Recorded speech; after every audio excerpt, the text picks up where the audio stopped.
નમસ્કાર મિત્રો, સ્વાગત છે તમારું એચએનજીયુ સ્ટડી પોઈન્ટ યુટ્યુબ ચેનલના એક નવા વિડીયોમાં. ગુજરાતમાં કાયમી શિક્ષકોની ભરતી અંગે મોટા સમાચાર સામે આવી રહ્યા છે. એના વિશેની સંપૂર્ણ ચર્ચા આપણે આજના આ વિડીયોની અંદર કરવાના છીએ. આપણને સૌને ખબર છે એ પ્રમાણે ગુજરાત હાઈકોર્ટના આદેશ બાદ જે 11,000 કરતાં પણ વધારે કાયમી શિક્ષકોની ભરતી પ્રક્રિયા ગુજરાતની અંદર ચાલી રહી હતી, એ ભરતી પ્રક્રિયા અત્યારે અટકી ગઈ છે. તો હવે આ ભરતી પ્રક્રિયા આગળ વધે એવું લાગી રહ્યું છે. કામ ચલાવ મેરિટ આવી શકે છે, એ તમામ બાબતો વિશે આપણે આજના આ વિડીયોની અંદર વાત કરવાના છીએ. તો તમે આ જોઈ શકો છો, ગુજરાતમાં કાયમી શિક્ષકોની ભરતી અંગે મોટા સમાચાર. હવે કાયમી શિક્ષકોની ભરતી પ્રક્રિયા આગળ વધશે. જે પ્રમાણે આ ઓફિશિયલ પરિપત્ર જાહેર કરવામાં આવ્યો છે.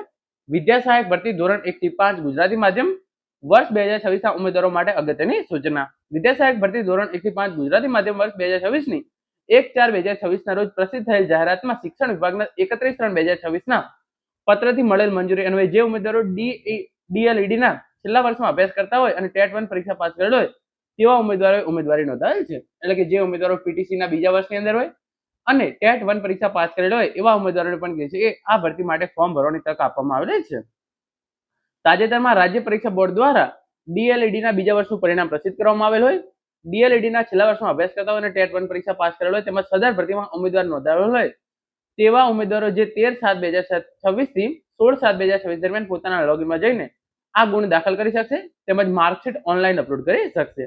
ડીએલઈડી ના પરિણામની ઓનલાઈન કોપી સ્વપ્રમાણિત કરી અપલોડ કરવાની રહેશે. જિલ્લા પસંદગી વખતે ડીએલઈડી ની અસલ માર્કશીટ રજૂ કરવાની રહેશે. તો 13/7/2026 થી 16/7/2026 દરમિયાન જે ઉમેદવારો પીટીસી ના બીજા વર્ષની અંદર હોય, પીટીસી ના બીજા વર્ષનું પરિણામ છે એ આવી ગયું છે અને તમે એ પરીક્ષા પાસ કરી હોય અને ટેટ 1 પરીક્ષા પણ પાસ કરેલી હોય અને આ ભરતી માટે ફોર્મ ભરેલું હોય તો 13/7/2026 થી 16/7/2026 દરમિયાન તમારે જે છે એ લોગિન કરી અને તમારી માર્કશીટ અને ગુણ જે છે એ અપલોડ કરવાના રહેશે.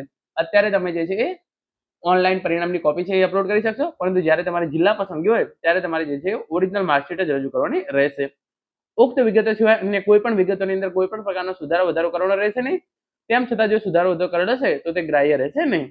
આ સૂચના ડીએલઈડી ના છેલ્લા વર્ષમાં અભ્યાસ કરતા અને સદર જાહેરાત અન્વયે ઉમેદવારી નોંધાયેલ હોય તેવા ઉમેદવારો માટે જોઈ સિવાયના અન્ય ઉમેદવારો હાલમાં લોગિન અરજીમાં સુધારા વધારા કરી શકશે નહીં. તો અત્યારે તમે જોઈ શકો છો, જે પીટીસી ના બીજા વર્ષના વિદ્યાર્થીઓ હતા એમના જે છે હવે માર્ક્સ નાખવાની પ્રોસેસ જે છે એ શરૂ થઈ છે.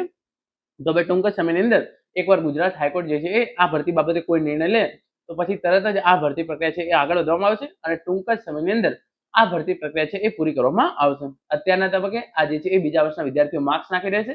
એના પછી તમામ જે છે એ પ્રોવિઝનલ મેરિટ લિસ્ટ બનાવવાની કામગીરી છે એ કામગીરી શરૂ કરી દેવામાં આવશે. તો મિત્રો, આ હતો આજનો video. Thank you so much for watching.